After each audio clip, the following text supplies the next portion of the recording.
तत्सत् अखण्डमण्डलाकारं व्याप्तं येन चराचरं तत्पदं दर्शितं येन तस्मै सद्गुरुवे नमः। परम मंगलमय विश्वरूप परमात्मा परमात्म स्वरूप सद्गुरु को नमन करके श्रीमद् भगवद गीतोपनिषद में का 12वां अध्याय आज प्रारंभ कर रहे हैं। कल हम सभी ने 11वें अध्याय का विश्वरूप दर्शन और विश्वरूप दर्शन का लक्ष्यभूत सिद्धांत सब प्रयोग प्रत्यक्षीकरण में सुना समझा था, देखा था, जाना था और मिला था। और अंतिम श्लोक में जो संदेश था, ज्ञातुम दृष्टुम च तत्वेन प्रविष्टुम च परंतप, उस लक्ष्यभूत सिद्धांत को हृदयंगम करते हुए विश्व की अखंडता, अनन्यता और अपनी तद्रूपता, ये तीनों भावों को प्रयोग में देखकर स्वकर्मी मुझ में निष्ठा भक्त मेरा असंग जो निर्वैर सब भूतों से। कितनी विचित्र बात थी कि लड़ाई लड़ने जा रहा है, मारने जा रहा है, युद्धाय कृत निश्चया, पर अंतिम श्लोक 11वें अध्याय का कहता है निर्वैरः सर्वभूतेषु। प्राणी मात्र से वो निर्वैर रहता है, प्रेमी रहता है, पर उसका कार्य एक डॉक्टर की तरह है। जैसे एक डॉक्टर अंगों को काटकर उनके विकार निकाल देता है, इसी तरह अपने स्वकर्म में स्थित होने वाला व्यक्ति इन सारे दुर्गुणों को दूर करने के लिए निमित्त हुआ है। ये सब बातें समझकर विश्वरूप दर्शन का स्थायी लक्ष्य ये विश्व ही विश्वरूप परमात्मा है और उसमें अखंड में तद्रूप हूं। तत्पश्चात उसके बाद विश्वरूप दर्शन के बाद जो प्रश्न उदय होते हैं वो मुमुक्षुता के, जिज्ञासा की सत पहचान अब विश्वरूप के अधिष्ठान पर ही होती है। कल एक बात हुई थी किसी से, तो उन्होंने कहा कि भगवान ने, हम लोग पदार्थ रखते हैं पर भगवान ने अपना शरीर ही अधिष्ठान में रखा। इसका भी स्पष्टीकरण कर देना जरूरी है। शरीर अधिष्ठान उस स्थान पर हमें भास होता है, पर उनके लिए है वो जिन्होंने प्रकृति चक्र को, पंचीकरण को, पंचभूतों की रचना को, 5 कोशों को अच्छी तरह समझ लिया है। उनके लिए अक्षर और पुरुषोत्तम के अधिष्ठान में शरीर की कल्पना की जा सकती है, पर जहां सृष्टि रचना है, जहां सृष्टि का दृश्य है, सृष्टि के दृश्य में त्रिगुणात्मक गुण 17 तमों के कार्य रूप व्यक्ति खड़े हैं, जहां हमारा अंतःकरण मन बुद्धि अहंकार बन के कार्य कर रहा है, जहां कफवात पित्त स्थूल हो, सूक्ष्म स्थूल हो रहे हैं, ऐसी अवस्था में जिस पदार्थ की भूत रचना में ही यह सृष्टि का दृश्य भासता है, पदार्थ ही स्थूल होकर चारखानी के रूप में दिखता है, वही इस देह में अन्न के द्वारा कफवात पित्त और मन बुद्धि अहंकार बन के कार्य करता है। अर्थात कार्य दृष्टि से कारण को पहचानने में देर लगती है, पर कारण से कारण को पहचानने में देर नहीं लगती। इसलिए भगवान ने, श्री कृष्ण जी ने, भगवान राम ने इसी विश्व में का एक पदार्थ जिसमें ये चारखानी की दृष्टि भासमान होती है, पंचीकृत रचना के अंतर्गत आती है, उसी में का अन्न भाव, अन्नादि भवति भूचानि, अन्य रूप पदार्थ को रखकर समझाने की सहजता और सरलता की है। ये 9वें अवतार का नारायण पद होने से अधिष्ठान की महिमा और प्रयोग की प्रत्यक्ष विधि कलयुग जैसे भीषण धर्म गिलानी में अति सहजता और सरलता से प्रयोग करते बने, इसलिए बतासे मिश्री अपने आगे रखना भूलना नहीं। आत्मरूप सज्जनों, निश्चय करने के बाद हम कुछ भी कल्पना कर सकते हैं, कोई भी पदार्थ रख सकते हैं, कोई भी अधिष्ठान हो सकता है, क्योंकि सर्व उसी में है और वह सब में है। पर प्रारंभिक काल के लिए बतासे अपने आगे रखना भूलना नहीं, यह भगवान का निर्देश जिनके हृदय में स्थिर हो जाएगा उन्हें विश्वरूप में तद्रूपता प्राप्त होगी। इस निवेदन के साथ मैं 12 अध्याय प्रारंभ करता हूं। अथ 12 अध्यायः। अर्जुन उवाच। विश्वरूप दर्शन के बाद जो प्रश्न उदय होते हैं वो हम सबको भी होते हैं। अर्जुन बोला, इस प्रकार सदा युक्त सेवा सगुण की करे और निर्गुण जो ध्यावे उनमें श्रेष्ठ कौन है। सज्जनों, हम लोग भी अपने विश्वरूप दर्शन के उपदेश के बाद बहुत समय तक ये मान्यता हमारी बुद्धि में रहती है कि साकार भी है निराकार भी है। साकार निराकार दोनों का सद्गुरु ने नाम में लेकर दिया, यानी है। उसकी होनापने की स्वीकार कर लेने के कारण कि साकार निराकार है, ऐसा जब तक हमारी बुद्धि में स्वीकार रहेगा तो अनन्यता प्राप्त नहीं होगी। और यही बात अर्जुन को विश्वरूप दर्शन करने के बाद उसे यह सब जो अनंत रचना में दिखा और इसमें वो अविनाशी तत्व भी इसी विश्व स्तर में दिखा, तो प्रश्न उदय हो गया कि मैं साकार मानूं कि निराकार। क्योंकि पूर्व के संस्कार हम सब भी ये सुन सुनकर बड़े हुए हैं कि आत्मा अविनाशी है, शरीर विनाशी, आत्मा अविनाशी, शरीर विनाशी। इस विश्वरूप दर्शन के बाद भी शरीर और आत्मा ऐसे दो भिन्न भेद दिखते रहना, काफी देर तक उनकी स्थिति बने रहना, मनन और निचिध्यास में जाकर उनका समन्वय होता है। इसलिए भगवान बोले कि काहे को ये दो प्रकार की बातें करता है। क्या कहा? मयि आवेश मनो रखना मन मेरे में, सेवा मेरी सदैव जो करता है दृढ़ श्रद्धा से सो मेरे मत से बड़ा। रखना मन मेरे में, मन तक से जो जाना था वो क्षर। सेवा मेरी सदैव जो, रखना मन मेरे में, मेरे में यानी पुरुषोत्तम में, रखना जिसमें सब ठहरे रहते अक्षर मन यानी क्षर, मुझ पुरुषोत्तम में अक्षर और क्षर दोनों रखे रहना। फिर उससे जो आचरण होगा करता है दृढ़ श्रद्धा से सो मेरे मत से बड़ा। दृढ़ श्रद्धा यानी चित्त की निर्विकार वृत्ति साम्यावस्था को दृढ़ श्रद्धा कहते हैं। सात्विक श्रद्धा भी इसी का नाम है। मेरे मत से वो बड़ा है, ना साकार वाला बड़ा है ना निराकार वाला। अब अगर कोई निराकार ही मानता है, अक्षर है, निराकार है, स्वयंभू है, साक्षी है, सनातन है, वही अविनाशी है, वही रहता है, उससे ही सब हो जा रहा है, वही सबको जानता है, उसको कौन जानता, ऐसी अनेक कल्पनाएं आज भारत के सभी मतपंथों में घूमती रहती हैं। जो अक्षर अनिर्देश अचिंत अचल ध्रुव सर्वव्यापी कूटस्थ ऐसे अव्यक्त को गहे। ये पुरुषोत्तम में का जो अक्षर भाव है, जिसे ईश्वर भाव, कूटस्थ भाव, प्रकाशक भाव और निश्चय न होने के कारण चैतन्य भाव भी इसी को कह देते हैं। उसी को साक्षी मानकर बैठ जाते हैं। ऐसे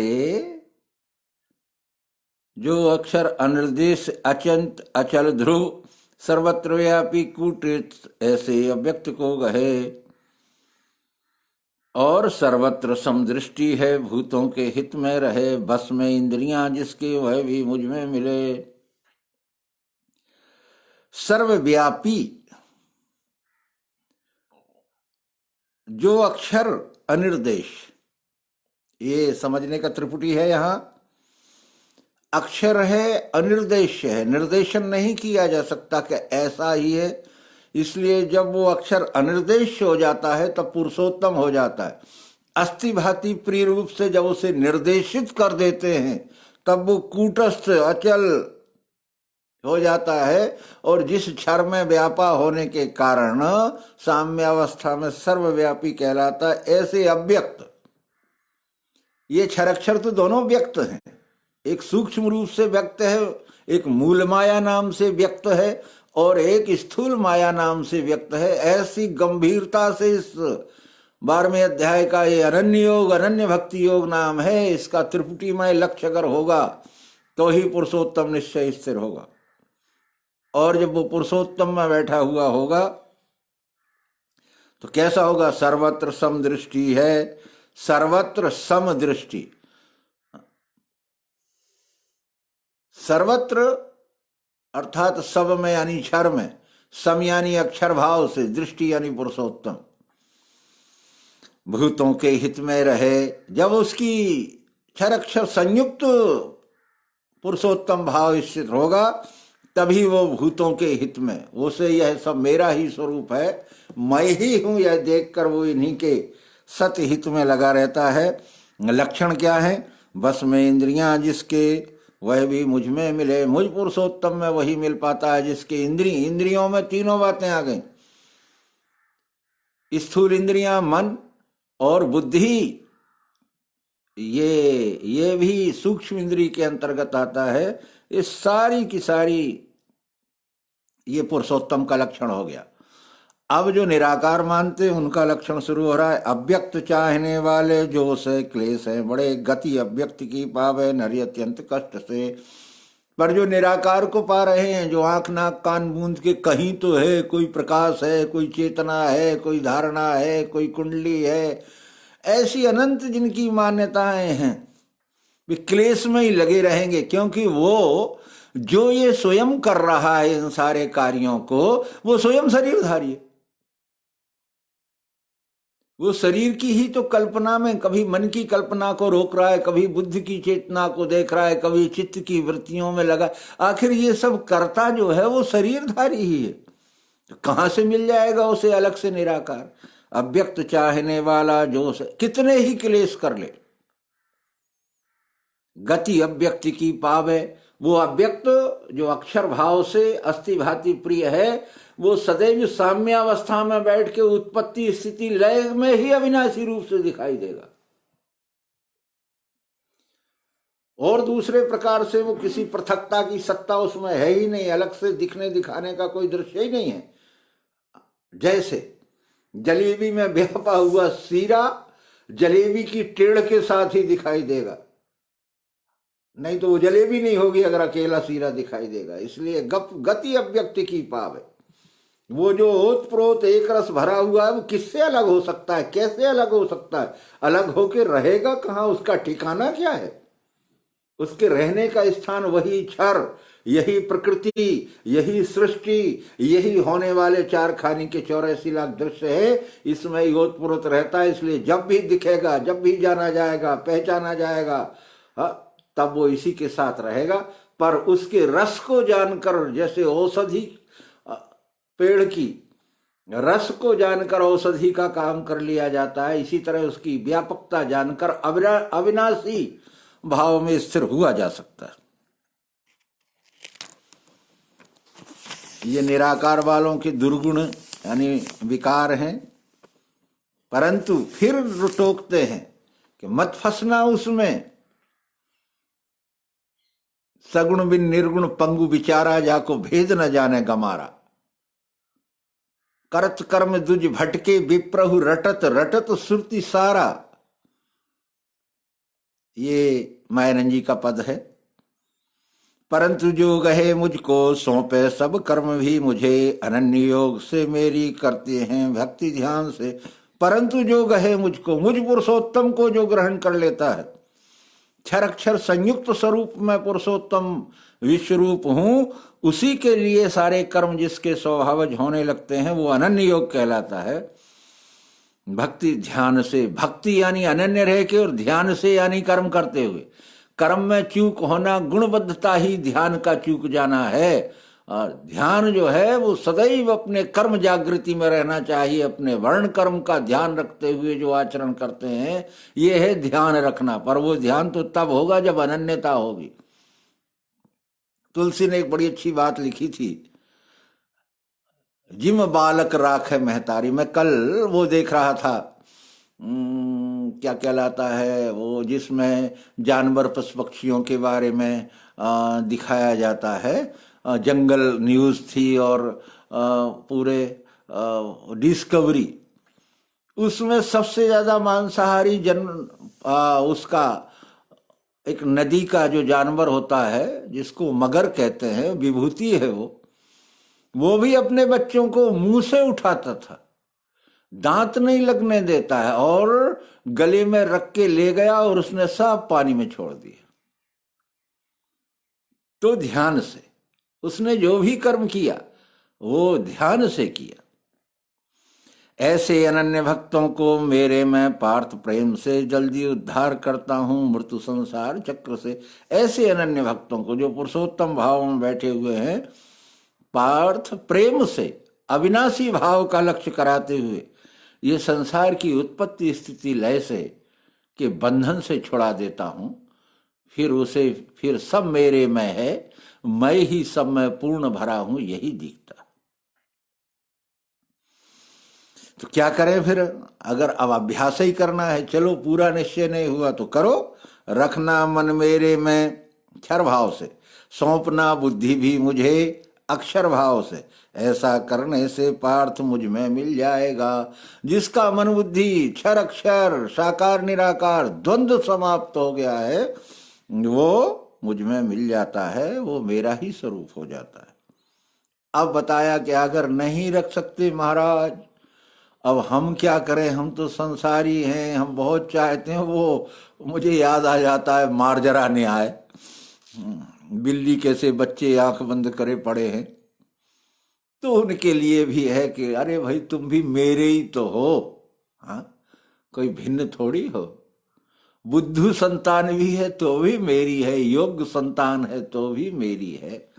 इसलिए यदि तू चित्त को स्थायी मुझ में रख सकता नहीं, चित्त के स्थायी में विश्वरूप बैठता है और चित्त का स्थायी नहीं रहता, बुद्धि में अविनाशित्व बैठता है और मन में कर्म गति बैठती है।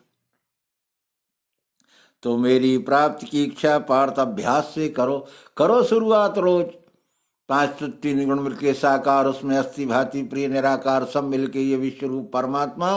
आचरण करते समय जागृति रहना चाहिए कि मेरा सारा आचरण अपने से ही अर्थात परमात्मा से हो रहा है।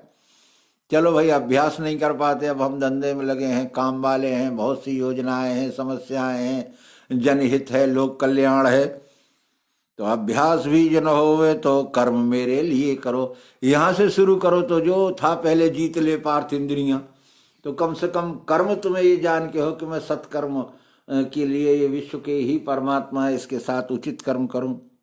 मेरे उद्देश्य से कर्म करने से मुझ में मिले। मेरे उद्देश्य से, ये तेरे उद्देश्य का कर्म नहीं है, ये शब्द बहुत ध्यान रखने का। मेरे उद्देश्य से, मेरा उद्देश्य यानी मैं पुरुषोत्तम जो तुम्हें वर्ण कर्म आरूढ़ करा रहा हूं। मेरा उद्देश्य धर्म संस्थापना का क्या है? अपने वर्ण पर आरूढ़ होके काम करना। चल तू अपना अपना वर्ण समझ के ज्यादा नहीं जानता, विद्वान नहीं बन सकता, लोगों को नहीं समझा सकता, अक्षर अक्षर पुरुषोत्तम की मनन निचिध्यास अवस्था नहीं कर सकता, तो इतना तो जान ही गया कि मैं ये पात्र हूं। तो मेरे उद्देश्य से, हाँ, मैं ही संपूर्ण हूं, तो मेरे लिए काम कर, मेरे उद्देश्य से कर। अपने वर्णारूढ़ होके काम करना मेरा उद्देश्य है, और वर्ण छोड़ के काम करना तेरा उद्देश्य है, तो तू जान और भोग। और चलो बड़ा कितना सरल कर दिया भगवान। यह भी है जो नहीं होवे तो अनन्य विचार से, चलो विचार ही करना कम से कम शुरू कर दो। हाँ, इसलिए जो विचार नहीं करते उनका नाम रख दिया गया बेचारे। उनको कह दिया जाता है ये तो बेचारे है, यानी चारा ही नहीं मिला। चारा यानी रास्ता, चारा यानी आधार, चारा यानी जीवन के उपयोग। तो मन को रखना स्थायी, कर्म का फल छोड़ना। चलो कितना जान पाया? भाई हम तो साकार को ठीक ढंग से पहचानते हैं, तो वही कर लो। तो मन को ही मुझ में लगाए रखो, और जो इंद्रिय गुण भूत इनसे जो कर्म फल निर्माण होता है वही छोड़ देना। विश्व सेवार्थ कछु करके दिखा दो। अब यहां अर्जुन को तीनों पुटों की बातें समझा के तमोगुणी क्या करे, रजोगुणी क्या करे और सतोगुणी, ये तीनों गुण वालों की बात थी। शुरू में सतोगुणी वाले की थी, अभ्यास ना होवे कर्म करो ये रजोगुण वालों की थी, और यह भी ना होवे तो अनन्य विचार से ये तमोगुण वालों की थी, और ऊपर जो हो चुका वो गुणातीत का था। इसलिए गुणातीत का निश्चय, सतोगुणी का निश्चय, रजोगुणी का निश्चय और तमोगुणी, हम भाई सबको समझाते हैं। हम प्रेम सुधा बरसाते हैं। मुल्ला आवे, पंडित आवे, ज्ञानी आवे, अज्ञानी आवे, हम सबको गले लगाते हैं, हम प्रेम सुधा बरसाते हैं। ऐसा एक आचार्य थे मुंगेली में, छेदीलाल जी, वो अब बहुत अच्छे आचार्य थे। वो इस तरह से सुनाया समझाया करते थे, उनका स्मरण आ गया। अभ्यास से ज्ञान श्रेष्ठ, ज्ञान से ध्यान है बड़ा, ध्यान से कर्मफल त्याग, त्याग से शांति है मिले। फिर यहाँ शांति की जगह आ जाना। शांति मिले यानी साम्य, जहां शांति आए और साम्य अवस्था पकड़ के बैठ जाना।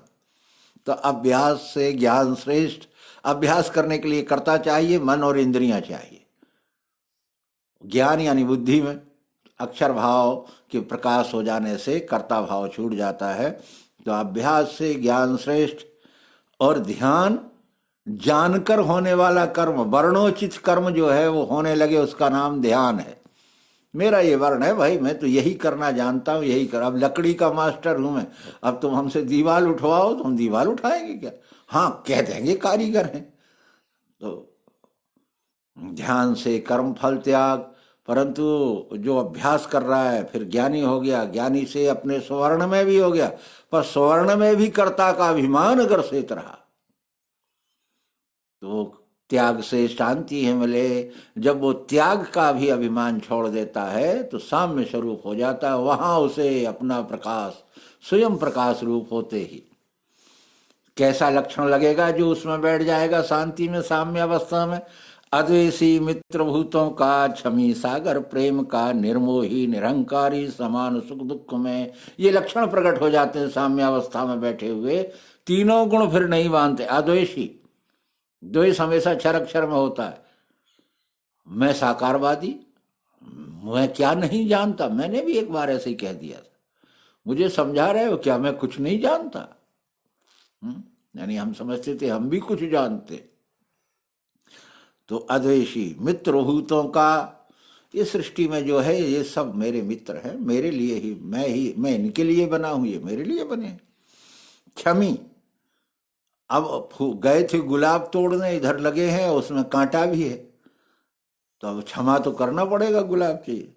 सागर प्रेम का, और वो प्रेम का समुद्र होता है, सारी नदियां। आपूर्यमाणम चलम प्रतिष्ठम, वहां घुसे भीतर काम सारे। क्या विचित्र बात भगवत गीता में आई है। अनंत कामनाओं की, योजनाओं की, लोगों के संकल्प विकल्पों की धारणाएं उसमें आके प्रवेश कर जाती हैं।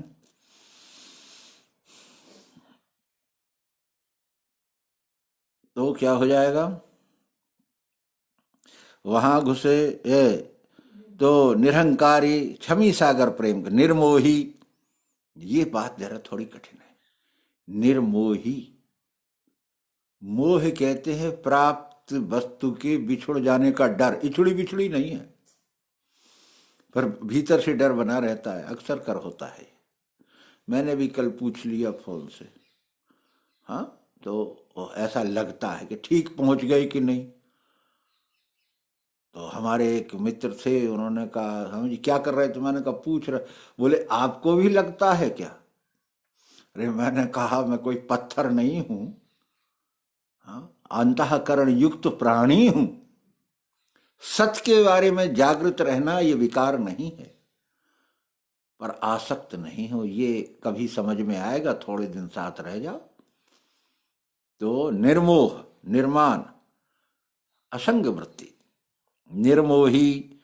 निर्मोही का मतलब उदासीनता नहीं है, कुछ लेना देना नहीं, तुम जानो तुम्हारा काम जानो, तुम्हारे कर्मों का फल है, तुम भोगो, हमें क्या मतलब, ये निर्मोहिता नहीं है, ये तो मूर्खता है। निर्मोहिता है परिस्थिति आई आ गई, अब उसका रोना लेके नहीं बैठते। निरहंकारी, हर बात में अपने कर्ता को, अपने अहंकार को पुष्ट करते रहना। समान सुख दुख में, वो तो सुख दुख आते ही हैं, प्रकृति नियम है। स्थिर चित्त सदा तुष्ट बस में, मन निश्चयी मन बुद्धि मुझे सौंपे, भक्त वो प्रिय है मुझे, ये गुणातीत के लक्षण है। अद्वैसी मित्र भूतों का ये बता चुके ना ऊपर, क्षमी सागर प्रेम का। दुखी लोग नहीं करता आप होता नहीं दुखी, हर्ष क्रोध भय त्रास मिटे वो प्रिय है मुझे। ये त्रिगुणात्मक रचना आ गई। पहले अक्षर भाव था, अक्षर भाव के लक्षण पैदा हुए, अविनाशित्व आया उसे, अविनाशित्व में बैठे हुए को ही निर्मोह होता है। गुण में बैठने से मोह होना ही है, क्योंकि मोह सकल व्याधन कर मूला। सत्वगुण से काम क्रोध लोभ और मोह तीन पैदा होते हैं, सतोगुण से पैदा होते हैं, इसलिए तो सारे संसार के लोगों से नहीं जुड़ते। लोग समझते हैं काम क्रोध लोभ तीनों सतोगुण से उत्पन्न होते हैं। सतोगुण की सतोगुणी अवस्था काम है, सतोगुण की रजोगुणी अवस्था लोभ मोह, और सतोगुण की तमोगुणी अवस्था क्रोध है। नहीं तो मोह नहीं होता तो ये संसार ही नहीं चलता। सब साधु कमंडल लिए चौराहों पे घूम रहे होते, मूर्खता ही पैदा होती। हर्ष क्रोध भय त्रास मिटे वो प्रिय है मुझे, हर्ष क्रोध भय त्रास। त्रास चित्त में होता है, भय अहंकार में होता है, क्रोध रजोगुण में मन में होता है, और हर्ष सतोगुण बुद्धि में होता है। एक भी गुण हमारा काम ना करे। त्रास जो है वो त्रिपुटी का उदय होना, अर्थात वृत्ति का उदय होना, त्रास का, वही तीनों रूपों में परिवर्तित हो जाती है, भय में क्रोध में हर्ष में, यानी तीनों गुणों में। इच्छा त्यागी सुचि दक्ष उदासीन व्यथा मिटी, चाहे न फल कर्मों में वो मेरा प्रिय भक्त है। अब ये आ गया कौन? पुरुषोत्तम भावधारी। पुरुषोत्तम भाव में बैठने से इच्छा त्यागी, न तो हमें अविनाशी होने की इच्छा है और न शरीर छोड़ने की, हम तो जैसे कि तैसे हैं। तो संत कहते थे जैसे थे पैसे भये, अब कछु कही न जाए। जैसे कि तैसे, कैसे हो, अब कैसे बताएं कैसे? अरे हम तो इस पेड़ जैसे भी हैं, हम उस कचरे जैसे भी हैं, ठीक है, और नहीं तो ऐसे हैं जैसे तुम्हारे रथ पर बैठे अर्जुन। अब बताओ हम कैसे हैं? मैं तो लीद उठाने वाला, घोड़ों का मालिश करने वाला जैसा भी हूं, और भगवत गीता कहने वाला भी हूं। इसलिए हम कैसे हैं, अब हम कैसे बताएं कि कैसे? हम तो सब जैसे हैं। तो इसलिए क्या हुआ? समान सत्र मित्रों से समहा, शुभाशुभ गए, हर्ष द्वेष नहीं दिखे, सोचता चाहता नहीं। शुभाशुभ गए, जिसके भक्त है प्रिय वो मुझे। अब वो गुण साम्य आवे नहीं तो सतोगुण में आ गया। ये थोड़ा सतोगुणी के लक्षण है। अपने तीनों गुणों के और गुण साम्य के, तीनों गुणों के और गुण साम्य के कृष्ण जी वर्णन कर रहे हैं। ये सब भक्त ही हैं, पर गुणानुसार स्थिति है। तो जो कौन से हर्ष द्वेष नहीं दिखे, सोचता चाहता नहीं, शुभाशुभ गए, जिसके भक्त वो प्रिय है मुझे, ये सतगुणी भाव धारण करने वाले हैं। सत्गुण वाले भी मेरे भक्त हैं। समान सत्र मित्रों में सम्मान अपमान है, ये रजोगुण वाले हैं। अर्जुन को सत्र मित्र ही तो दिख रहा था, मान अपमान दिख रहा था। रण में भागा कहेंगे ये महारथी, सर्वत्र तेरी जो योग्यता है, फिर उससे अपकीर्ति मृत्यु से बड़ी। अंत में हम सबको संदेश है, उपसंहार होने जा रहा है। तुल्य निंदा स्तुतिर्मौनी, जो होवे उसमें सुखी।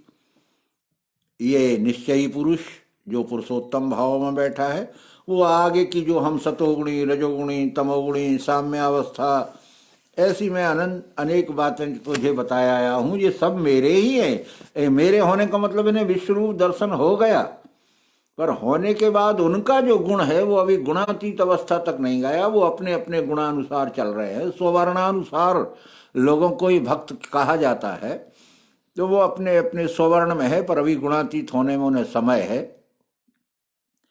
पर जो स्थितिवान है उनकी क्या स्थिति? तुल्य निंदा स्तुति मौनी।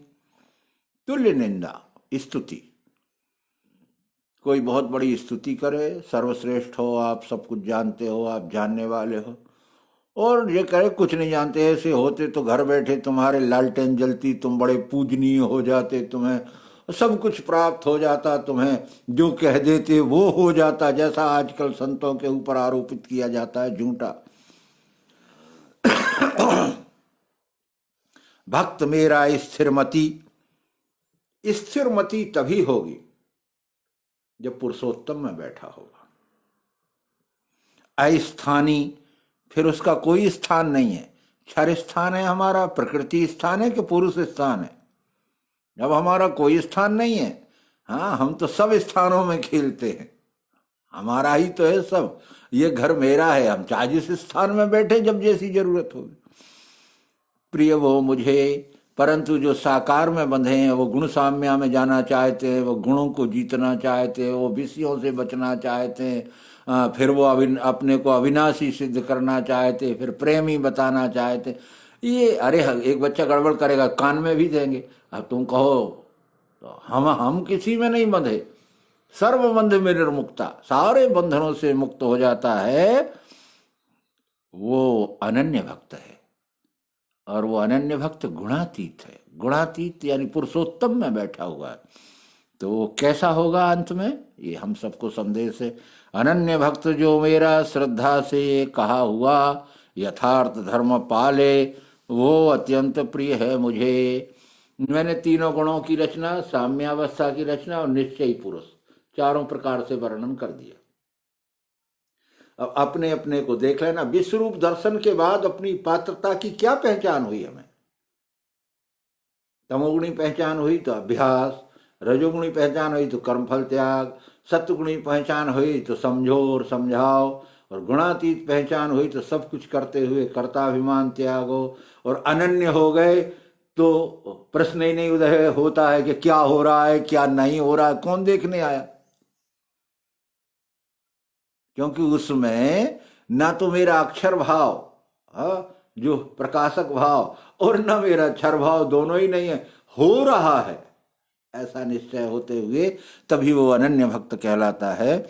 अनन्य भक्त जो मेरा श्रद्धा से यथार्थ धर्म पाले। यथार्थ धर्म, ये सब किसी के गुण धर्म थे। कोई तमोगुण का धर्म था, कोई रजोगुण का धर्म था, कोई सतोगुण का धर्म था, कोई गुणातीत का धर्म था, कोई अक्षर भाव का स्वभाव था। ये सब के बाद पुरुषोत्तम में पहुंची यथार्थ। जब जैसा मौका है वही अर्थ साधना पड़ेगा, उसी अर्थ के अनुसार व्यवहार करना पड़ेगा। ये मुझे देखता हुआ अर्जुन तू समझ ले, मैं विश्वरूप दर्शन करा के भी यथार्थ धर्म पाले, तेरी रस्सी पकड़े घोड़ों की।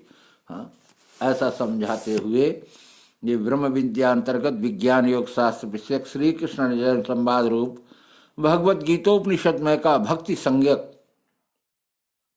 अब एक प्रश्न का उत्तर देते हुए आगे बढ़ रहे हैं। भक्ति से परमात्मा प्राप्त होता है, वह परमात्मा प्राप्त से भक्ति होती है। नहीं जाना तो भक्ति से परमात्मा प्राप्त होता है, और जान लेने पर अनन्यता होने लगती है, जिसे भक्ति कहते हैं। जब हम विभक्त थे, अलग थे, तो जानने का जो प्रयोगात्मक साधन है, अनन्य भक्त से वो मुझे मिले। उस समय मुझे जुड़ने की आवश्यकता थी, तब भी मुझे भक्ति की ही जरूरत थी।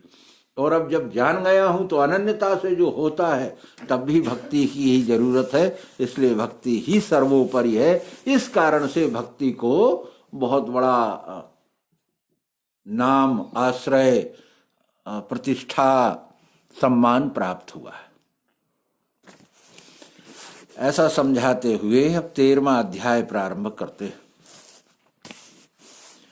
13वां अध्याय जो थोड़ा विवेक के लिए और समझने के लिए अच्छा है, पर 13वां अध्याय अनन्यता का, पुरुषोत्तम में बैठकर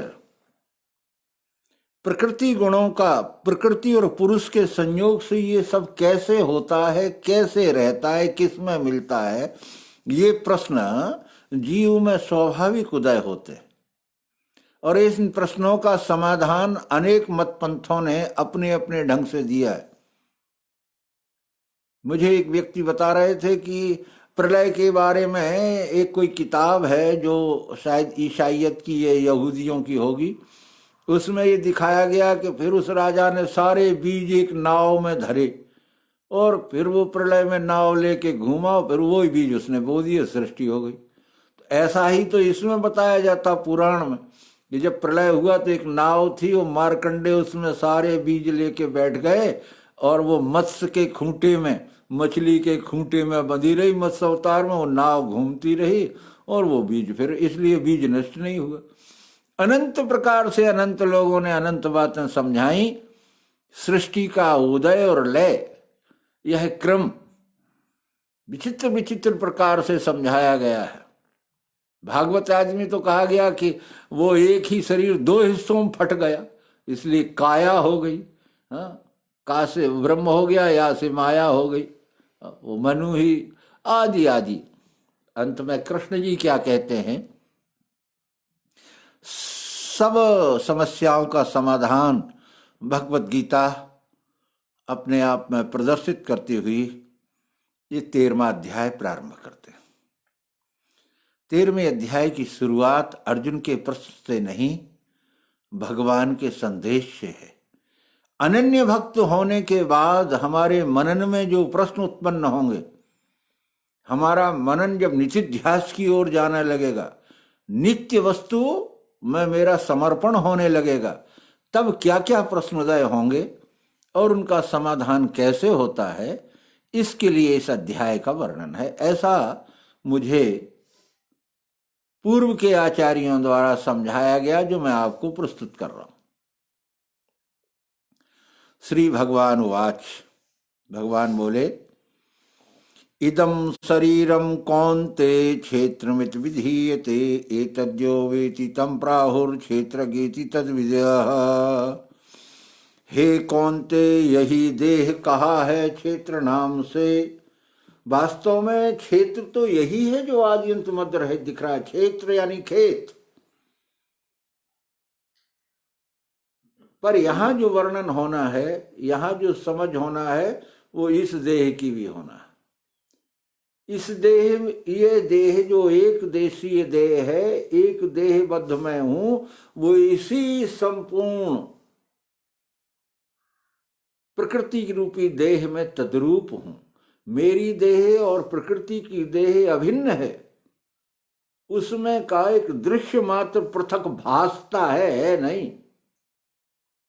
जैसे पेड़ में अनंत पत्ते भासते हैं, पर वो अनंत पत्ते पेड़ के ही हैं, पेड़ से स्वतंत्र उनकी कोई सत्ता नहीं है। इसी तरह हम मानव देह से लेके जो भी 4 खाने की 84 लाख योनियां दिख रही हैं, वो एक वृक्ष में अनंत पत्तों की तरह भासते हैं, पर उनकी स्वतंत्र सत्ता नहीं है। हे कौन्ते, यही देह कहा है क्षेत्र नाम से, इसको जानता है जो ज्ञानी क्षेत्रज्ञ वो कहें, इसको जानता है जो, यहाँ गड़बड़, यहाँ यही समझना है, इसको जानता है। एतद्यो वेति तम, कौन जानता है? पुरुषोत्तम। ज्ञानी क्षेत्रज्ञ वो कहें, इसको जो जानता पुरुषोत्तम, वो जानने के साधन का नाम क्षेत्रज्ञ है। पर दोनों को जानता है वो, तो क्षेत्र को भी और क्षेत्र को वो। अब कृष्ण जी ने कहा, देखो पुरुषोत्तम भाव की भाषा, जानो क्षेत्रज्ञ मैं ही हूं। जानो, मैं पुरुषोत्तम ही क्षेत्रज्ञ हूं।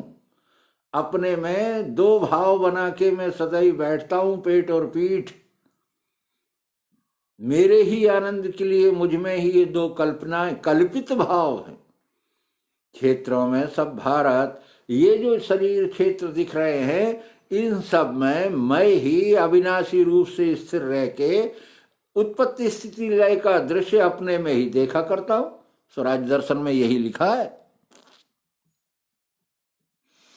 पर अब मैं तुम्हें समझाता हूं तो मैं ही मैं, पर भिन्न भिन्न अंग और भिन्न भिन्न उनकी इकाइयां समझ लेने से भ्रम निवृत्ति होती है। ज्ञानी मत बनना, हम लोग अनेक बातें सीख लेते, पहले पंचकोश नहीं जानते थे, पंचकोश जानने लगे, फिर ये पांच ही भूत जानते थे कि पृथ्वी जल अग्नि, फिर जब पंचीकरण पढ़े आए तो और विद्वान हो गए, क्यों, अब तो मैं पंचीकरण जानता हूं। और जानना ये था कि इन 25 बातों में फंसना नहीं है, और हम उल्टा उन्हें जान के पक्का और कर आए कि जो 25 और है, अभी तो पांच ही में फंसे थे, अब 25 जान के 25 में फंस गए, 50 जान के। तो ये जो आजकल का ज्ञानी है, जैसा जैसा विद्वान होता जाता है वैसा वैसा निवृत्त ना होकर के उसमें प्रवृत्त होता चला जाता। तो वो क्षेत्र क्या कहा उन्होंने, वो क्षेत्र क्या है, कैसा है, कर्म क्या विकार है, चार बातें। क्षेत्र क्या है, कैसा है, कर्म क्या विकार, क्षेत्रज्ञ कौन है, उसकी शक्ति क्या, अल्प में सुनो। अब उन पुरुषोत्तम भाव में बैठकर क्षेत्र की चार अवस्थाएं, क्या है, कैसा है, क्या विकार है और कर्म क्या है। क्षेत्रज्ञ कौन है, उसकी शक्ति क्या है। क्षेत्रज्ञ में दो भाव और क्षेत्र में चार भाव से उसको प्रकट। अब दो भाव फिर से समझ ले, अस्थि भाति प्रिय दो भाव है, अस्थि तो सब में एक है, वो तो इंद्रियों में भी अस्थि है, पर क्षेत्र में चार भाव से दिखेगा, मन बुद्धि चित्त अहंकार बन के, और क्षेत्रज्ञ में दो भाव से दिखेगा, भाति और प्रिय होके। ऐसा थोड़ा मनन करता ध्यान कर ले, निवेदन है ये, पर ये सूक्ष्म मनन होने से थोड़ा सावधानी से भी समझें। गाया है ऋषि छंदों ने इसे नाना प्रकार से, कहा है दृढ़ युक्ति से पदों ने ब्रह्म सूत्र ने। इसी को ब्रह्म सूत्र व्यास जी ने जिसे वेदांत कहते हैं, उसमें इन दोनों बातों का उल्लेख है, क्षेत्र का, क्षेत्रज्ञ का। शास्त्र योनित्वात् तत्व समन्वयात अथा तो ब्रह्म जिज्ञासा, ये जो बातें थी ब्रह्म सूत्र की, तो ब्रह्म सूत्र के पदों में अलग अलग प्रकार से इन्हीं सारी बातों को समझाया गया। क्षेत्र क्या है, क्षेत्रज्ञ क्या है, प्रकाश क्या है, प्रकाशक क्या है, आदि आदि। अब उसे समझ ले। तो पहले उन्होंने क्षेत्र का वर्णन किया, पंचभूत अहंकार बुद्ध चित्त दस इंद्रियां, मन और इंद्रियों के पांचों विषय भी गिनो। सांख है, काउंटिंग है, मिला नहीं सकते आप, कमा नहीं सकते आप। पंचभूत पृथ्वी जल अग्नि वायु आकाश, अहंकार 6, बुद्धि 7, चित्त 8, 10 इंद्रियां 18, मन 19। ये 19 को गिन ले, गिन लिए भाई, 19 हो गए। और क्या है महाराज, तो आगे वो बताएंगे। हाँ, और इंद्रियों के पांचों विषय भी गिनो, 24 हो गए, बराबर है ना। ये 24 का बना हुआ देह, अब वो है तो और बहुत सी बात है, पर स्थूल ये 24 हैं। 24 तो ये हो गए, और इनमें 7 ये हैं। क्या है 7, जहां 24 अंगों का बना हुआ आकार आकृति होगी, रचना होगी, उसमें ये 7 चीजें अपने आप आ जाती। जैसे घर में रखे हुए गेहूं में कोई कीड़े प्रवेश नहीं कराता, पर वो नमी पाकर और स्थूल दृश्य पाकर उसमें अलग अलग अन्न में अलग अलग प्रकार के कीटाणु निर्माण हो, वही बन जाता है। वो आते नहीं कहीं से, वही खुद बन जाता है, उत्क्रांत हो जाता है। ऐसे ही जहां 24 इकट्ठे होते हैं, देहधारी की बात हो रही, यहां मानव देह की। मानव देह में भी उसमें पांचों विषय भी गिनो, उनके साथ क्या क्या आएगा, 7 चीजें। इच्छा द्वेष सुख दुख संग, इच्छा द्वेष शौक पीड़ा देह चैतन्य धैर्य, ये अल्प में क्षेत्र और उसके विकार समझा दिए। वहां ये 7 अपने आप पैदा हो।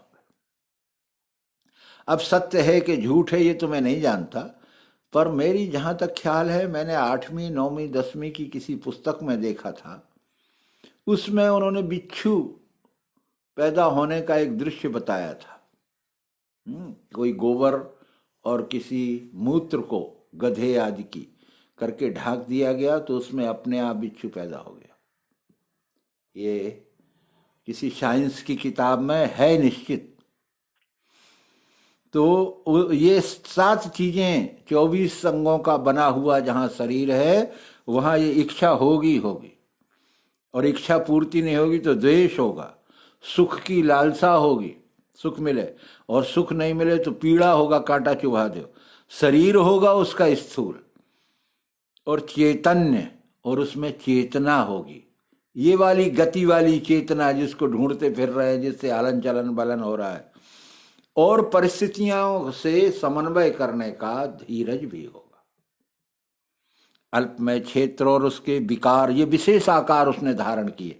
वो तो थे भूतों की रचना में से 24, और उसमें 7 और हो गए। तो कितने हो गए ये?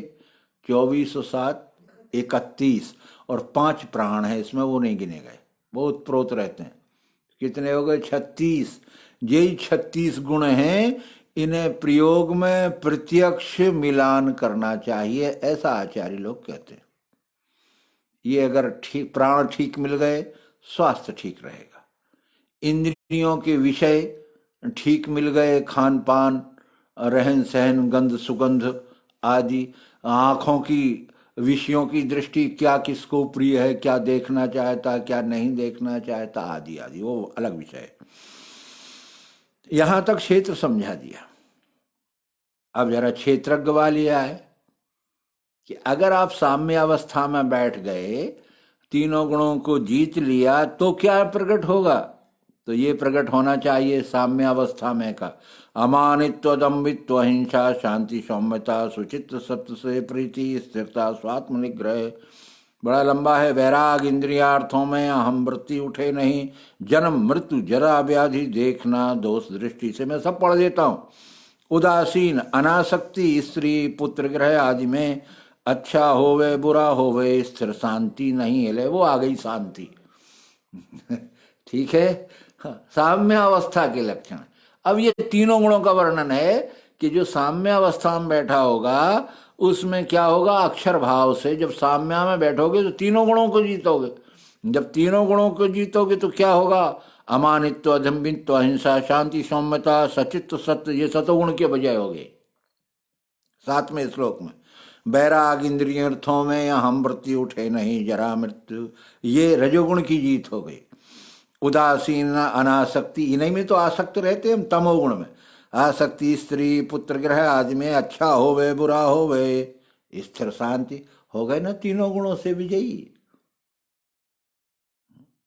ये अक्षर भाव में जो बैठा होगा वो गुणातीत होगा। ये तीनों गुणों से आए हुए, शुभ हो या अशुभ हो, इन तीनों गुणों में पहला जो था अमानित्व, दम्भित्व, 7वां श्लोक, ये सत्व गुण का। बैराग, इंद्रियर्थों में अहम वृत्ति उठे नहीं, रजोगुण से। उदासीन, उदासीन वदयासीनो, ये पुत्र ग्रह आदि में, ये स्थिर शांति के लिए ये तमोगुण में। जब ये तीनों गुणों से पार हो जाएंगे, शांति स्थान साम्य में बैठे होंगे, हे सज्जनों, तो अनन्य योग से मेरी भक्ति अभिविचारणी। तब वो अनन्य योग जो पुरुषोत्तम योग है, जो क्षेत्र को बांधता नहीं और क्षेत्रज्ञ में फंसाता नहीं, एकांत स्थान में प्रेम अति भीड़ भाड़ में भक्ति अव्यभिचारणी। व्यभिचार कहते हैं जो हमारा नहीं है उसके साथ संग करने का नाम व्यभिचार है, और जो हमारा है उसके साथ संग करने का नाम अव्यभिचार है। इसलिए अव्यभिचारणी, अपने अपने साथ उपयोग होना। कैसे होना? एकांत स्थान में प्रेम, अक्षर भाव में प्रियता रहना चाहिए, अर्थी भीड़ भाड़ में। पर वो प्रेम कितने ही स्वरूपों में निर्माण हो जाए, पर वो प्रेम जैसा एक अंत स्थान, अंत में पद सो पावे, वेदों में श्रेष्ठ जो कहा, सर्वांग योग में आया। तो एकांत, एक अंत तो पुरुषोत्तम है, पर उस एक अंत में प्रेम और रचना, प्रेम और रचना, ये 2 दृश्य भाष्य रहते हैं। तो क्या करें महाराज? अब अभ्यास बता दो हमें। तो अब अध्यात्म ज्ञान में वृत्ति, आत्मा को पहचानना, ये ज्ञान है। विरोधी जो इससे वह अज्ञान है। अध्यात्म ज्ञान में वृत्ति, अधिआत्म, आत्मा से जो श्रेष्ठ परमात्मा अर्थात पुरुषोत्तम, उस ज्ञान में जाओ और आत्मा का प्रिय भाव, अविनाशी भाव क्षर में पहचानो। अध्यात्म ज्ञान अर्थात पुरुषोत्तम भाव में वृत्ति, आत्मा को काय में पहचानोगे? आत्मा जब भी पहचानी जाएगी शरीर के साथ ही पहचानी जाएगी, बिना शरीर के आत्मा की कल्पना ही नहीं की जा सकती के है। तो पहचानना यानी शरीर के सहित उसकी पहचान, ये ज्ञान है। विरोधी जो इससे वह अज्ञान है। एतत् ज्ञान मिति प्रोक्तम यद तो अन्यथा, और सब अधूरा है। और कृष्ण जी ने तो अन्यथा ही कह दिया, अन्यथा माने झूठ। चलो यहाँ तक ज्ञान हो गया, हमें कर ली हमने पहचान, जान लिया ये विश्वरूप परमात्मा है। और बहुत लोग जानते हैं, हमें थोड़ी जानते। जान लिया ये विश्वरूप परमात्मा है, अनादि अखंड शाश्वत सनातन, उससे मैं अभिन्न हूं। पर इतना जानने के बाद अब बैठे हैं आराम से। आप लोग कहीं पूछ लेते हैं कुछ आप कर, अरे परमात्मा जान लिया, अब क्या करना? मेरे साथ तो रोज ही ये होता है। अब स्वामी जी जान तो लिया अक्षर अक्षर पुरुषोत्तम मिलके ये विश्वरूप परमात्मा, अब क्या करना? तो वो कहते हैं अब ही तो शुरुआत हुआ जो कुछ होना है। जब तक नहीं जाना था तब तक तुम कर ही क्या सकते थे? ठीक है ना, ना आप मुझे पहचानते थे ना मैं आपको पहचानता था, तो आप मेरे साथ क्या कर सकते थे, मैं आपके साथ क्या कर सकता? केवल औपचारिकता, मात्र दिखावा, मात्र मानी हुई लोक संस्कृति या सुना हुआ धर्म।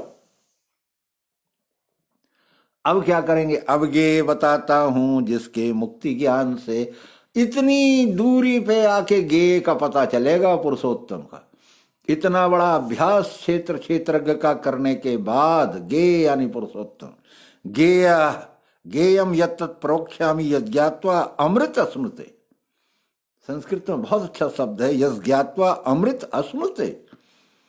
बताता हूं जिसके मुक्ति ज्ञान, वो अनादि पर ब्रह्म है, सता सत से परे। इस श्लोक को ऐसा घोंट के पी जाना चाहिए। हमारे आचार्य कहते थे जैसे कोई शरबत बना के पी जाता है।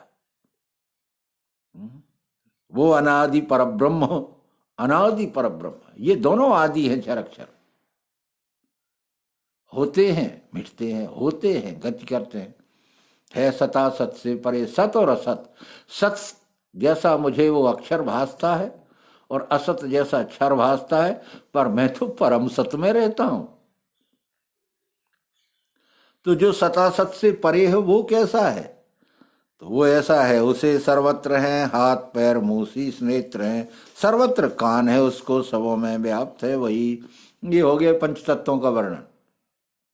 लगता है हाथ पैर नाक पूंछ बता रहे हैं, पर अगर लक्ष्य भूत हमारे में रहे तो से सर्वत्र, सर्वत्र हाथ वायु दृष्टि से, पैर है ना अग्नि दृष्टि से, मुंह जो मैं बोल रहा हूं, शीश खोपड़ी आकाश दृष्टि से, नेत्र अग्नि, सर्वत्र कान आकाश दृष्टि से, सबों में व्याप्त अक्षर भाव से है वही कौन? पुरुषोत्तम। वह पुरुषोत्तम ही सर्वतः पाणिपादो सर्वतो अक्षरो मुखम सर्वतः श्रुतिमल्लोके सर्वमावृत्ति तिष्ठ, सर्व आवृत्ति तिष्ठि, सबको व्याप कर, सब में बैठकर, सबको अपने में बिठाकर जो रहता है। तो वो प्रश्न का उत्तर भी है ये कि जानने वाला कैसे जाने? ये वही है तो जो जानता भी है और जनाता भी है, क्योंकि वो सब है। तो पुरुषोत्तम ही अपने को जानता है और जानता है, इसका प्रमाण भी देता है जनाकर। इंद्रिय गुण का साक्षी नहीं है इंद्रियां जिसे, लो इंद्रिय गुण का साक्षी साम्यावस्था रूप से, यहां साक्षी का अर्थ साम्यावस्था करना। अक्षर को मत साक्षी कर देना, अक्षर ओत प्रोत रहता है, कैसे साक्षी हो जाएगा? साक्षी होने के लिए बोले अलग बैठना पड़ेगा। तो इंद्रिय गुण का साक्षी पुरुषोत्तम, साम्यावस्था भी उसी का प्रकाश है अक्षर भाव से।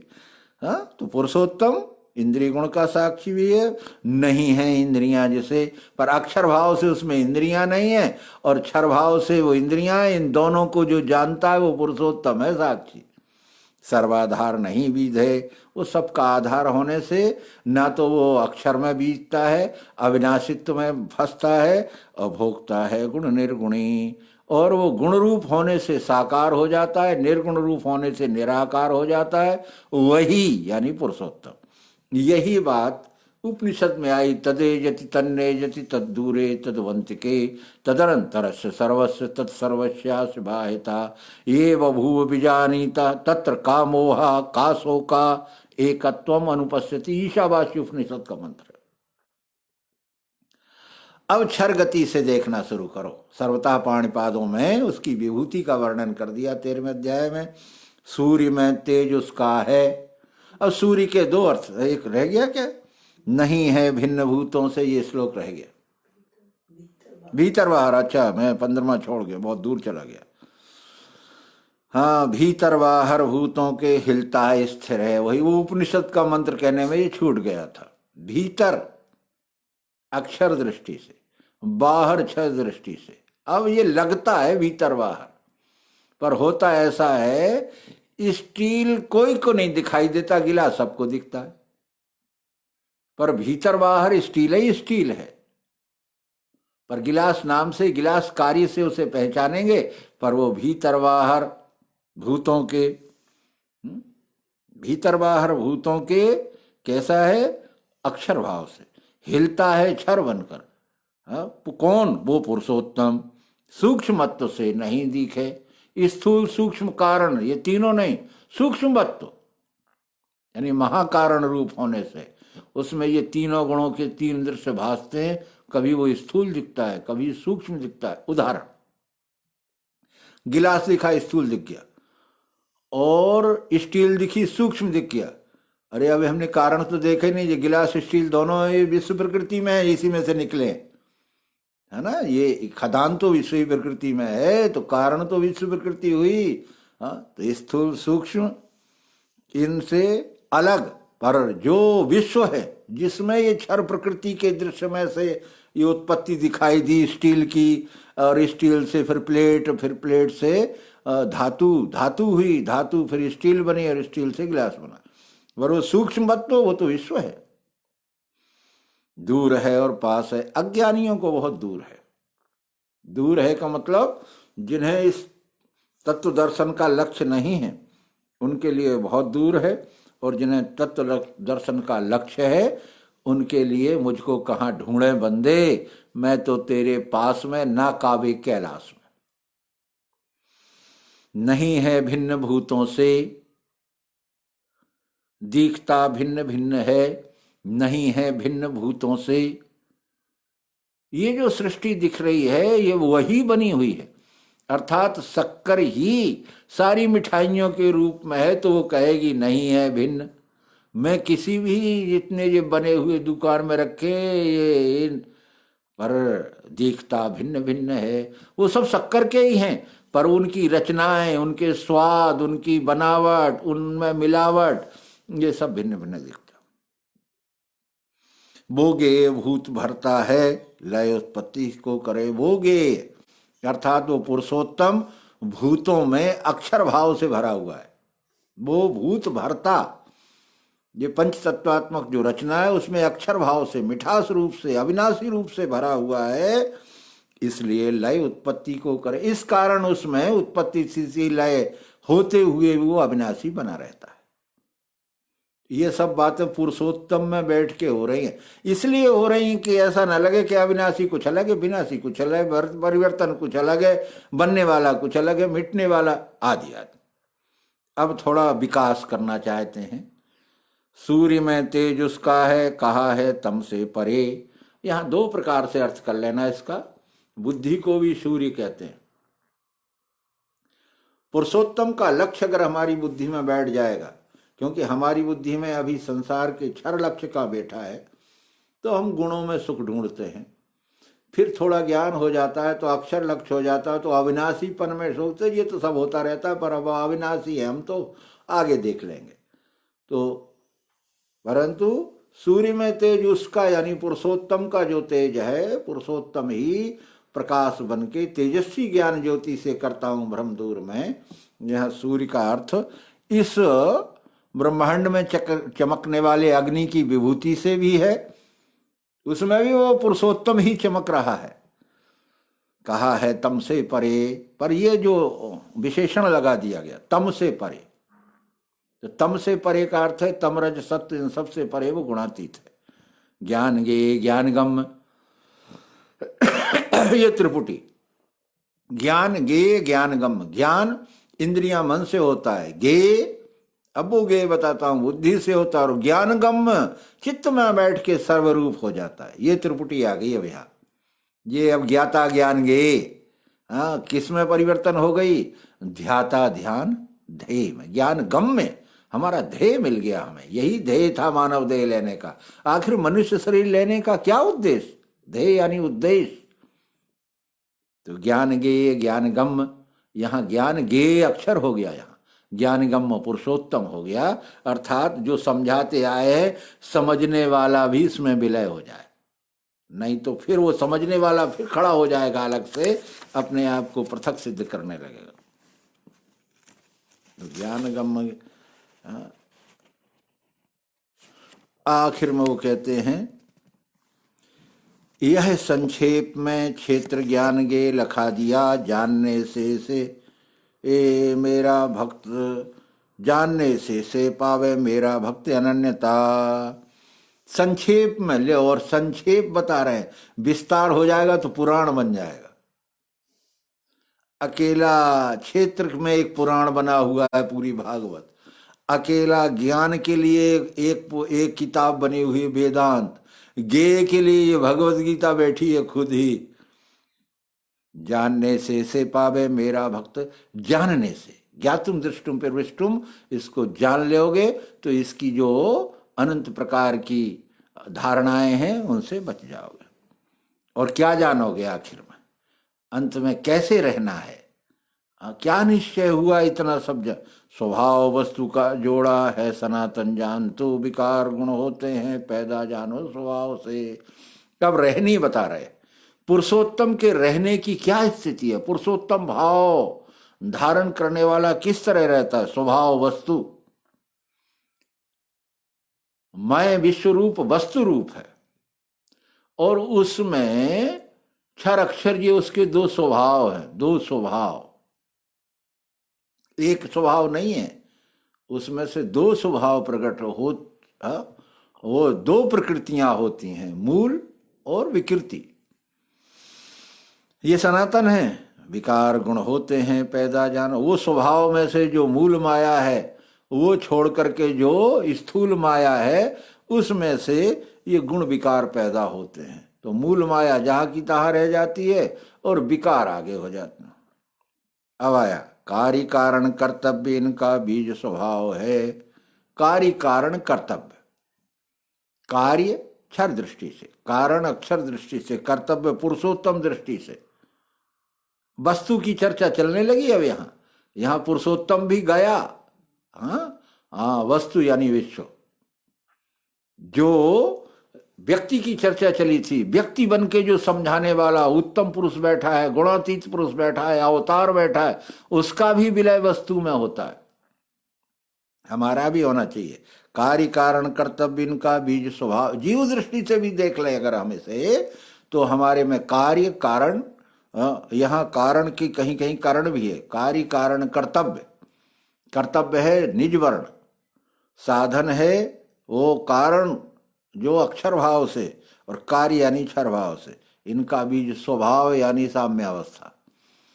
साम्य अवस्था रूपी बीज में अक्षर प्रकाश से पुरुषोत्तम का दृश्य रहने से सुख दुखों भोगों का साक्षी पुरुष है कहा। सुख दुखों के भोगों का साक्षी जो इसमें बैठा हुआ ओतप्रोत अविनाशी है, वो ही तो बताता है कि देखो ये सुख आया, ये अक्षर दुख आया, काय में बताता है साम्य अवस्था।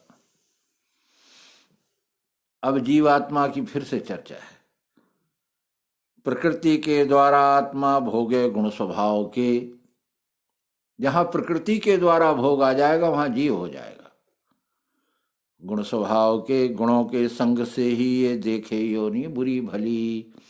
अब एक देहबद्ध हम अंतःकरण उपाधि वाले प्रकृति आपने आत्मा को जो हमारे चित्त में है वो तीनों गुणों में बंधा है। वो उजेला तो है पर ऊपर से तीन लपटे हैं।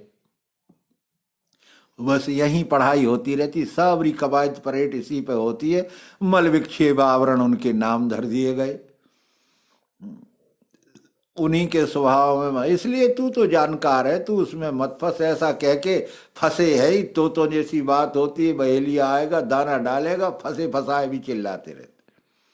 गुणों के संग से ही ये देखे योनि बुरी भली, अगर इससे बच गए तो अनुकूल सदा साक्षी भर्ता भोक्ता महेश्वरा।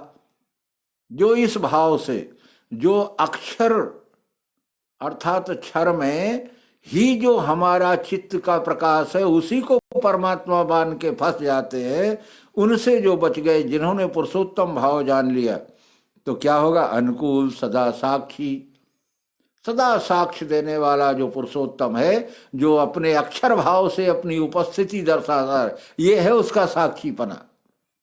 भाती होकर प्रिय दृश्य में अपने आप को हमेशा बताता रहता है कि भैया मैं भी हूं, मेरा भी ध्यान रखना। और वो कैसा है? तीनों गुणों के हिसाब में वो अखंड रूप में भर्ता भोक्ता महेश्वरा। भर्ता भरण पोषण करने वाला विष्णु, रजोगुण रूप से ब्रह्मा रूप से सब सुख दुखों को भोगने वाला ब्रह्मा, और सबको अपने में लय करने वाला महेश्वर कहलाता है। वही जो तीन गुण हैं, जब वो कहाँ पहुंच गए? ये पहुंच गए पराशक्ति में। अब साम्यावस्था नहीं रही, वस्तु के स्वभाव को पराशक्ति कहते हैं। उससे उत्पन्न होने वाले तीनों गुणों का नाम है भर्ता भोक्ता महेश्वर। इसलिए मायानंद जी ने अपनी आरती में लिखा है, ब्रह्मा विष्णु सदाशिव यह गुण सुत तुम्हारे, इनको गावत ध्यावत सुध तुम्हारी बिसरे, इस कारण जग डूबा सुख दुख में गहरे। ये इस श्लोक का भाषांतर है। अनुकूल सदा साक्षी, अनुकूल क्षर दृष्टि से, सदा रहने वाला अक्षर दृष्टि से, साक्षी पुरुषोत्तम, उस पराशक्ति में भर्ता भोक्ता महेश्वर परमात्मा कहें जिसको, वही है इस देह में। परमात्मा ऐसा समझना चाहिए, परमात्मा कहें जिसको वही है, इधर न ठोक देवे, नहीं तो वो चित्त होके जीव हो जाएगा। वही है इस देह में। जब इस देह में होगा तो यहां तो है ही है, इससे अलग कैसे रह सकता है? इस रीत लखे आत्मा स्वभाव गुण युक्त, जो वो सब कर्म करता है तथापि जन्मता नहीं। इस तरीके से वो पराशक्ति के भर्ता भोक्ता महेश्वरों को जानते हुए स्वभाव गुण युक्त, हमारा जो चित्त में चेतना का प्रभाव आया, वो कर्मों के गुण का कौन सा प्रकाश लेके आया? थोड़ा ये सूक्ष्म है। हमारे इस समय वर्तमान के चित्त में जो चेतना प्रकाशित होके आई, वो कर्मों के किस गुण से लिपट के आई? सत्य गुणी आया तो पूर्ण प्रकाश देगा, रजोगुणी आया तो चंचलता के साथ क्रिया रखेगा, तमोगुणी आया तो समझते हुए भी नहीं समझ पाएगा।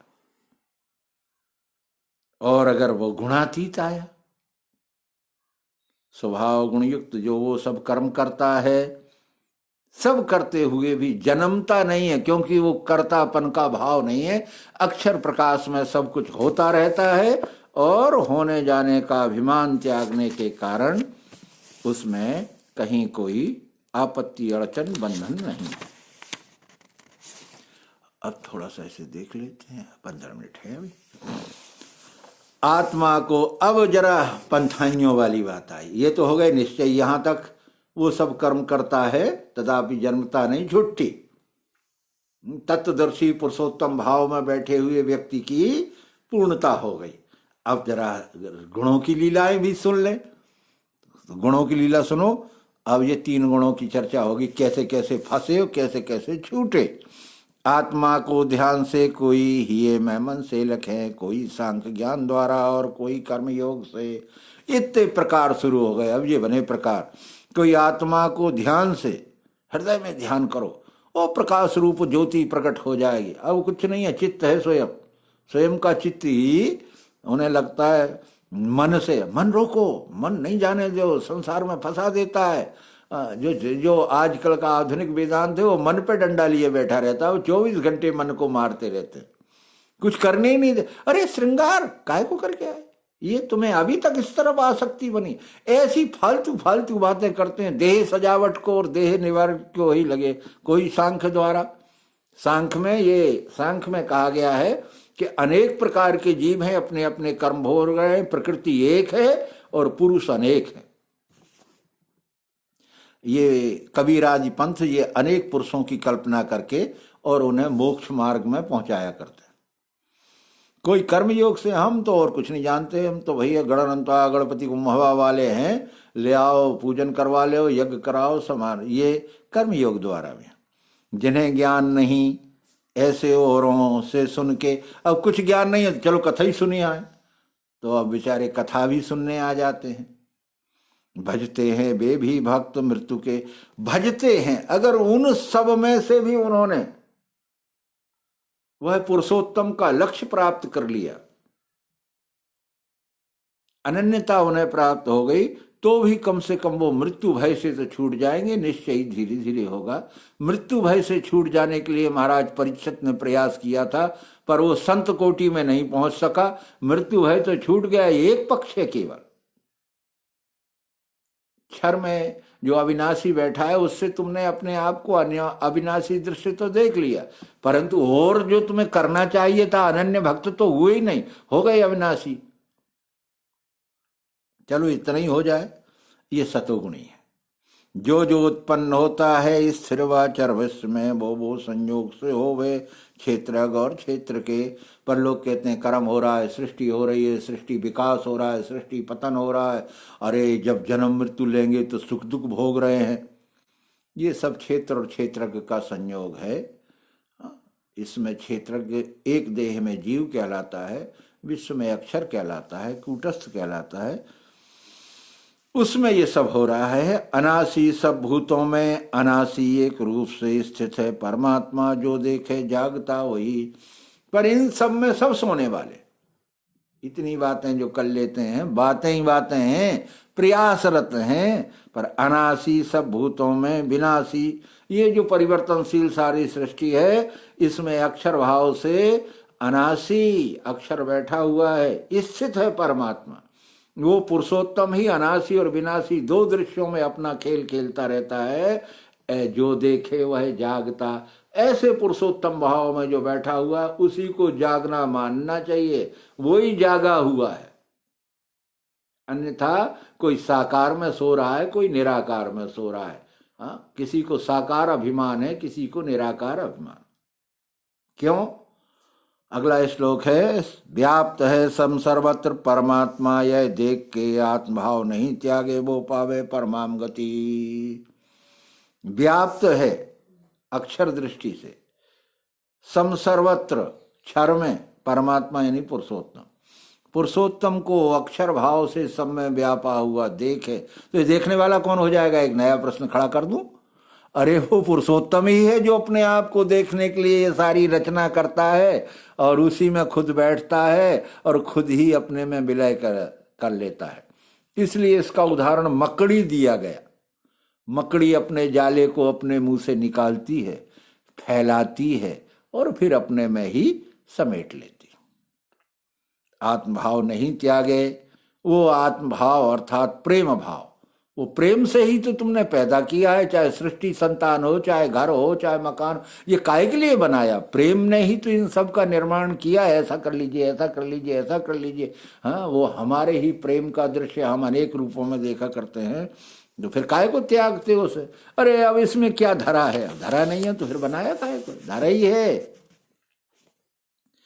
प्रकृति के योग से ही कर्म ये सब हो रहे, आत्मा कर्म नहीं करता। देखे ये वही लखे। हम इसी श्लोक में उलझे थे। हम कहते थे आत्मा सब करता, मेरे प्रकाश के बिना क्या हो सकता है, ये तो जड़ है। तो एक आचार्य बोले कि जिन्होंने मुझे प्रथम उपदेश किया था, बोले आत्मा कुछ नहीं करता, तो हमने उनको जोर से कह दिया कि अब क्या बताएं, मैं कहना तो और कुछ चाह रहा था, हम गीता ही उठा लाए।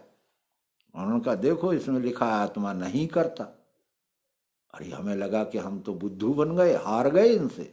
मैं उस समय विजय हासिल करने को ही बड़ा समझता था, बुद्धि की अकड़। तो प्रकृति के योग से ही कर्म ये सब हो रहे, आत्मा कर्म नहीं करता। देखे जो, पर ये बात नहीं आती थी उन्हें भी। देखे जो, वो कौन? जो देखे वह कौन है, जानना चाहता हूं ये यथार्थ मुझको कहें।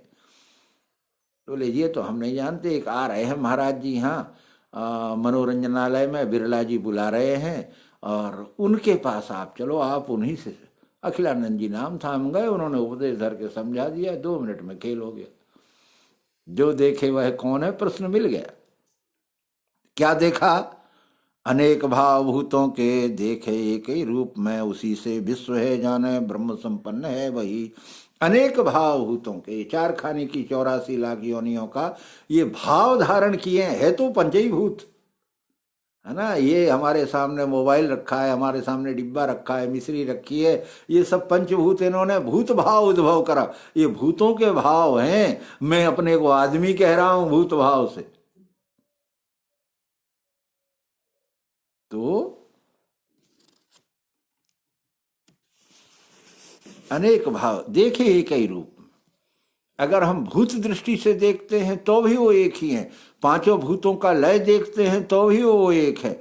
साम्यावस्था देखते हैं तो भी वो एक है। अक्षर देखते हैं तो भी वो एक है, और रचना देखते हैं तो एक ही अनेक हो गई है। उसी से विश्व है जाने ब्रह्म संपन्न है वही। विश्व है जाने, ये विश्व में मेरा विलय है ऐसा जाने, ये अर्थ करना है इस जगह। उसी से विश्व है जाने, उसी से मैं हूं ये जान लो।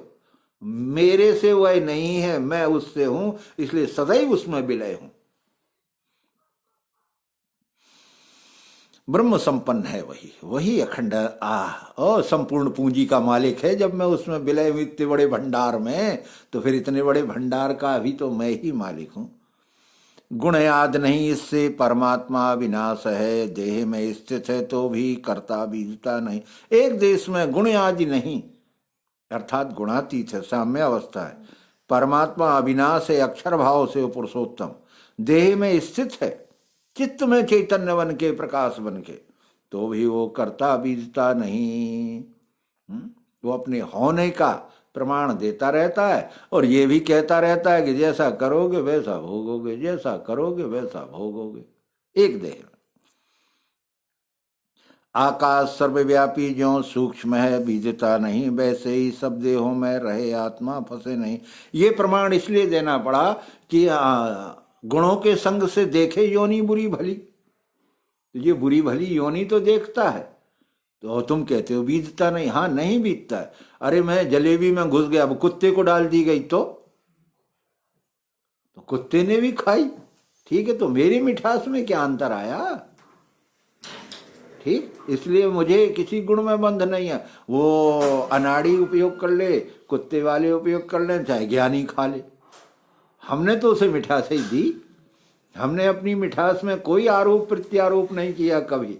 खाने वाले ने अपने अपने अनुसार गुण देखे, इसलिए आकाश का प्रमाण दिया गया। आकाश सर्वव्यापी ज्यों सूक्ष्म है बीजता नहीं। इसलिए मैं अक्षर भाव से, अविनाशी रूप से, प्रिय रूप से जो सब में बैठा हूं, मुझे कोई द्वेष और प्रेम नहीं है किसी से। हम अपना प्रेम नहीं छोड़ते, तुम जानो तुम्हारा राग जानो। वैसे ही सब देहों में रहे आत्मा फंसे नहीं। व्यापकता में फंसा हुआ, व्याप के साथ ही उसका सुख दुख है। जलेबी में घुसा हुआ रस, वो जलेबी की आकृति के साथ ही उसका सुख दुख है, जैसा हो जाए। कहो देव को चढ़ जाए, कहो प्रसाद में बढ़ जाए, कहो कुत्तों को बांट दिया जाए। जैसे प्रकाश करता है अकेला सूर्य विश्व में, वैसे ही पार्थ आत्मा भी प्रकाश है, देह सर्व ये।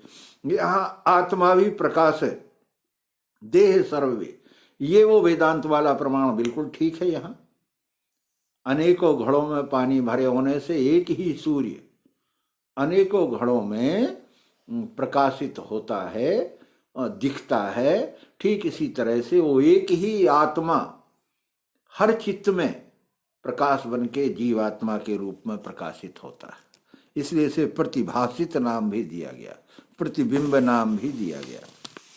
ऐसा समझते हुए हम सूर्य नहीं हैं, ये अभिमान त्याग देना जो वेदांत हम ही को आत्मा का नहीं, हम प्रतिबिंबित है, प्रतिभाषित है। वो अखंड जो आत्मा है उसमें का एक अंश हमारे में भी है। ऐसा समझने से हमारा अभिमान, हमारा जड़ता, हमारा अपना निज कर्ता क्रिया कर्म अभिमान नष्ट होते हुए सर्वरूप विश्वरूप है, उसकी स्थिति अखंड होती है। ये जिज्ञासा के बाद मनन होने के प्रश्न है।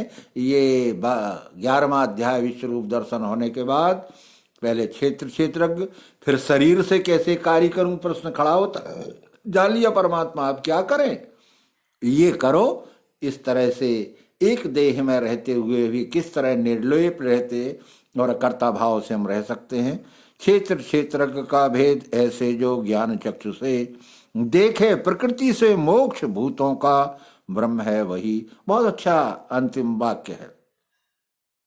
क्षेत्र क्षेत्रज्ञ, प्रकृति रूपी क्षेत्र, अक्षर रूपी क्षेत्रज्ञ, देह रूपी क्षेत्र, जीवात्मा रूपी क्षेत्रज्ञ देखे जो ज्ञान चक्षु से। दिव्य दृष्टि में ये दो नहीं दिखाई देते, इसलिए यहां शब्द लिया गया ज्ञान चक्षु। जब भी द्वैत भाषे तो ज्ञान चक्षु कहना, और जहां 2 3 4 6 8 कुछ नहीं है, मैं ही में हूं, तो उसे दिव्य दृष्टि कहना। कितना सुंदर रचना की है ज्ञान चक्षु सा।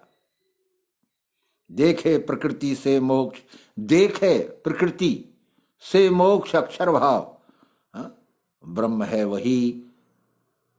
तो काय से मोक्ष न, देखे प्रकृति से मोक्ष भूतों का। भूतों में जो हम अपने को बंधन मान रहे थे, वास्तव में भूत तो मेरा ही कार्य है। हर स्टील कह सकता है कि ये गिलास तो मेरा ही कार्य है, हर मिठास कह सकती सारी मिठाइयां मेरा ही कार्य है। ब्रह्म है वही, वह पुरुषोत्तम, ये विश्वरूप कार्य कारण कर्तव्य दृष्टि से यही है, और मैं उससे अखंड अभिन्न एक रूप अशाश्वत हूं।